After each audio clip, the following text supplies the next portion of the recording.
தீர்க்கதரிசி பாபா வேங்கா பெரிய குண்டை தூக்கி போட்டுட்டாங்களே. AI to ஏலியன்கள் 2026 கணிப்பு பாருங்க. பல்கேரியாவின் பார்வையற்ற தீர்க்கதரிசி பாபா வேங்கா 20ஆம் நூற்றாண்டில் பல உலக நிகழ்வுகளை முன்னரே கணித்தவர். அவரது பல கணிப்புகள் நிரூபணமாகி உள்ளன. அதனால் ஒவ்வொரு வருட முடிவிலும் பாபா வேங்கா சொல்லும் கணிப்புகள் உலக மக்களின் கவனத்தை பெற்றுவிடும். அப்படித்தான் அவரது 2026ஆம் ஆண்டுக்கான கணிப்புகள் மீண்டும் பேசப்படுகின்றன. அவைகள் பற்றி சுருக்கமாக இங்கே பார்க்கலாம். 2026 புத்தாண்டு வரப்போகிறது. இன்னும் 2 நாள்தான் உள்ளது. உலக போர்கள், இயற்கை பேரழிவுகள் போன்ற அவரது கணிப்புகள் பல பலித்துள்ள நிலையில் வரப்போகும் ஆண்டு குறித்தும் பாபா வேங்கா கணிப்புகள் எழுதி வைத்துள்ளார். அந்த கணிப்புகள் கடந்த சில நாட்களாகவே இணையத்தில் வைரலாகி கொண்டிருக்கிறது. குறிப்பாக 2026இல் 3ஆம் உலகப்போர் குறித்து பாபா வேங்கா கணித்துள்ளார். உலகின் வல்லரசு நாடுகளுக்கு இடையே நிலவும் அகந்தையும் அதிகார போட்டியும் ஒரு போராக வெடிக்கலாம்.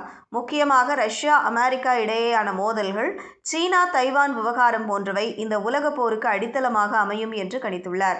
அதேபோல வரும் வருடம் அணு ஆயுதங்கள் பயன்படுத்தப்படும் அளவுக்கு இந்த போர் பயங்கரமாக இருக்கும் என்றும் ஏற்கனவே பாபா வேங்கா கணித்துள்ளார். அதேபோல 2026 நவம்பர் மாதத்தில் மனிதர்கள் விண்வெளி ஏலியன்களை நேருக்கு நேர் சந்திப்பார்கள். பூமியின் வளிமண்டலத்தில் ஒரு பெரிய மர்மமான விண்கலம் நுழையும். அது மனித வரலாற்றில் மிகப்பெரிய திருப்பு முனையாக இருக்கும் என்றும் பாபா வேங்கா கணித்து கூறியிருக்கிறார்.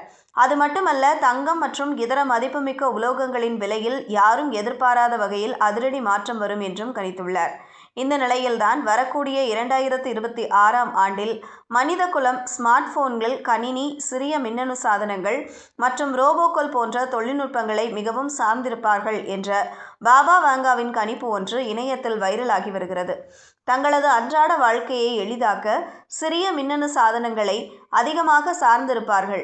இந்த சாதனங்கள் மனிதர்களின் நடத்தை, உறவுகள், கவனம் செலுத்தும் திறன் ஆகியவற்றை பாதித்து மன அழுத்தம், கவலை, தூக்க குறைவு போன்ற பிரச்சனைகளை ஏற்படுத்தும். சிறியவர்கள் முதல் பெரியவர்கள் வரை இதனால் பாதிக்கப்படுவார்கள் என்றெல்லாம் கணித்துள்ளார் பாபா வேங்கா. ஆனால் பாபா வேங்கா தன்னுடைய கணிப்புகளில் AI என்று குறிப்பிடவில்லை. ஆனால் மனிதர்கள் அதிகமாக இயந்திரங்களை சார்ந்தவர்களாக மாறுவார்கள் என்று மட்டும் கூறியிருப்பதாக ஒரு சாரார் கூறுகிறார்கள். மனிதர்களின் முடிவெடுக்கும் திறனை விஞ்சும் அளவுக்கு வேகமாக தொழில்நுட்பம் வளர்ந்துள்ளதாகவும் அது மனித வாழ்க்கையின் முக்கிய துறைகளில் கட்டுப்பாட்டை பெறக்கூடும் என்றும் எச்சரித்து உள்ளாரே தவிர AI என்ற வார்த்தை பயன்படுத்தப்படவில்லை என்கிறார்கள். மொத்தத்தில் 2026ஆம் ஆண்டில் மனிதர்கள் தொழில்நுட்பத்தை அதிகமாக பயன்படுத்தினாலும் அதை சரியாகவும் அளவோடும் பயன்படுத்த வேண்டும். தொழில்நுட்பம் நம்மை உதவியாக இருக்கலாமே தவிர அதற்கு அடிமையாக மாறக்கூடாது. ரோபோக்கள், ஆட்டோமேஷன் வேலை மற்றும் வாழ்க்கையில் பல உதவிகளை செய்தாலும் கட்டுப்பாடு வைத்து பயன்படுத்த வேண்டும் என்பதுதான் பாபா வேங்காவின் கணிப்புகளின் மூலம் தெரிய வருகிறது.